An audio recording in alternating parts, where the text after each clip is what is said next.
as the funk does.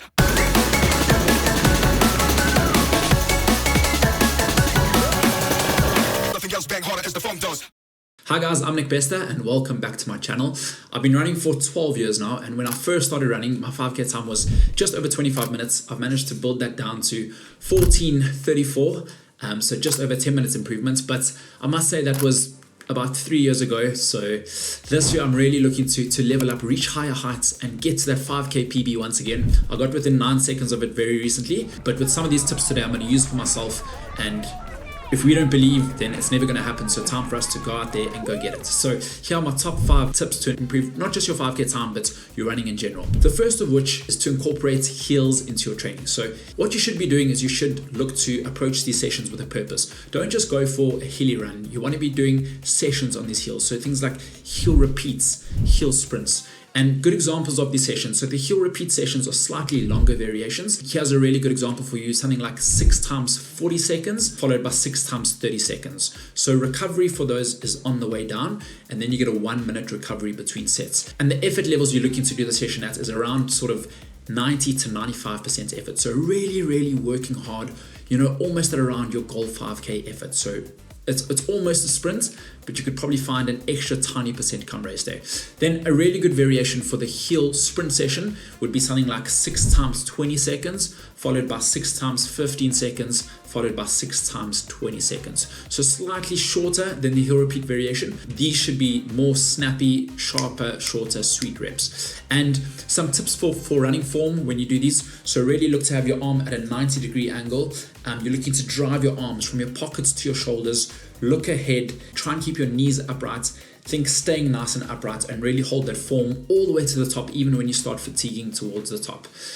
Some of the benefits that hills give you, so it works on strength work, it helps you build muscle, it really helps you improve that running form, that stride length. With improved muscle within your body, you have less chance of getting injuries. So in other words, hills are a crucial part to our training, and get that right and train on the hills, and trust me, you will absolutely fly on the flats. You know what they say, hills pay the bills, and over the years I've definitely learned this. Okay, tip number 2 is all about finding the right race. Okay, I've done a few 5Ks recently where I've finished first, but I haven't quite been satisfied with my time, and it was a reminder that in my recent 5K when I finished 23rd, that competition brings the absolute best out in you. You're much better off running in a stacked race with people around you, lots of competition, fellow runners bringing the best out in you, because ultimately in the running game, it's you versus you. You want to walk away with the best possible time. You want to be the best you, but use others around you to help you get there. They're doing the same, and we sort of need to use that synergy, use that energy in order for us to absolutely max out.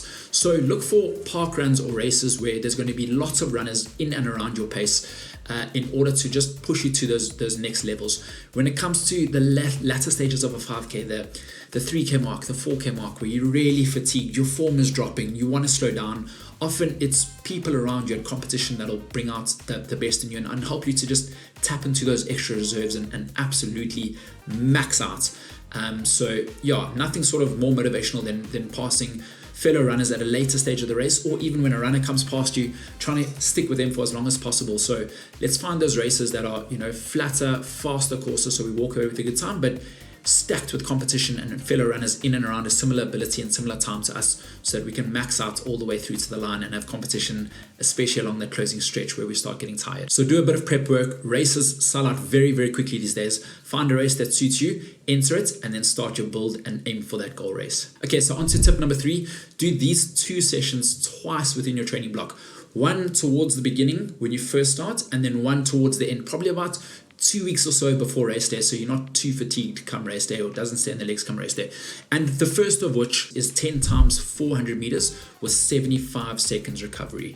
And effort levels wise, you're looking to go at faster than 5K pace from the first rep and hold it all the way through, with the last rep being your fastest. So what you're doing here is you're banking 4 kilometers worth of volume at faster than goal 5K pace. So come race day, race pace starts feeling more and more comfortable. If you get it right, incredible. If not, don't worry, you try again until we get it right. And then the second session is 5 times 1 kilometer with 90 seconds recovery.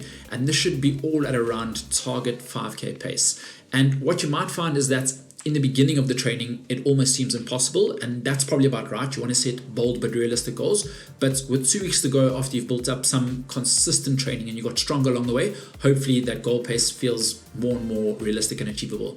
So for example, let's just say you're targeting a sub 20-minute 5K. You have to average 4 minute per kilometer paces. You want to be doing all 5 times 1K at 4 minutes per K with 90 seconds recovery. And once again, with both of these sessions, we're banking pretty much goal race pace. Your body's getting more and more accustomed to it, so it becomes realistic come race day. Okay, on to point number 4, and this is all about pacing the race correctly. I can't explain how crucial it is to pace the race correctly to get the most out of it. We get one chance, it's race day. Okay, thankfully with shorter distance races, we can recover and go again, but we work so hard that we want to get the most out of race day.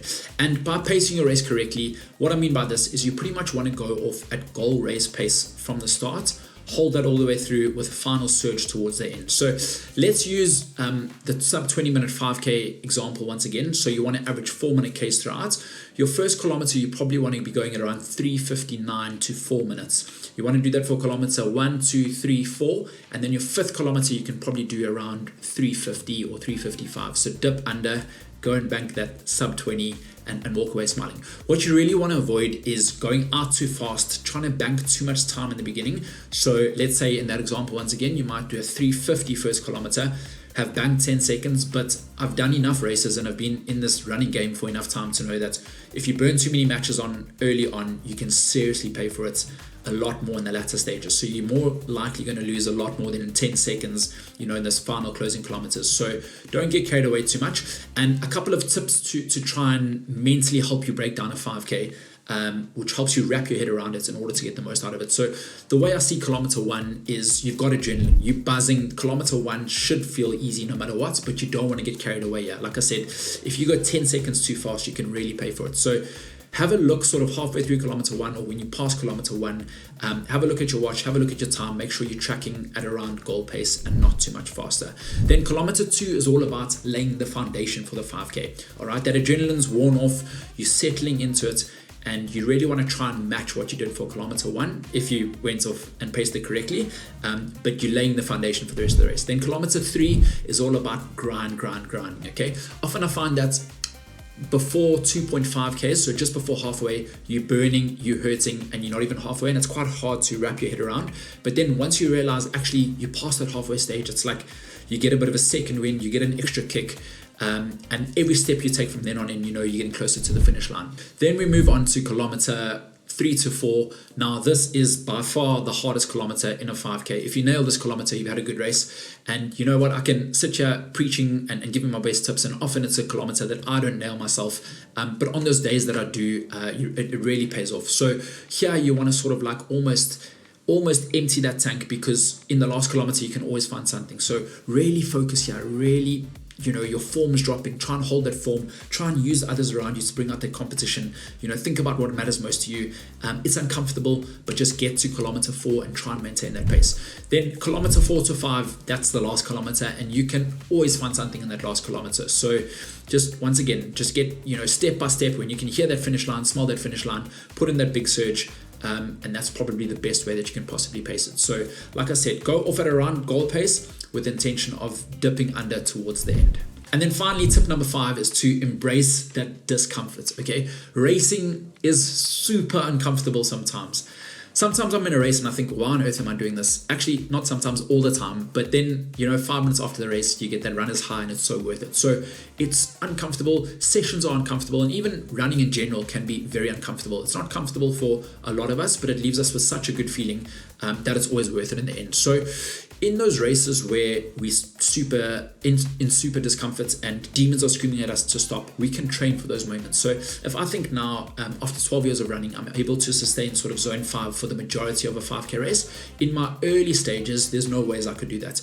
And how you're able to do that is by doing session week in, week out, being consistent week in, week out, doing lots and lots of races. And by doing that, your body almost gets used to that uncomfortable feeling, and then you almost start embracing it to a degree.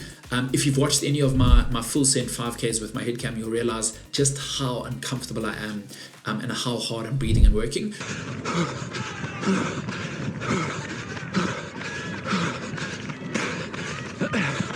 But but you can prepare your body for that. You can prepare your mind for that. And the more you do it, the more you get used to that feeling. So just remember this, in those moments where it's super, super, super hard, channel your inner boom shakalaka, say no to those demons, absolutely empty the tank, because I promise you 5-10 minutes after the race you would have recovered, and then you don't want to sit there thinking I could have pushed a bit more. It's always worth it.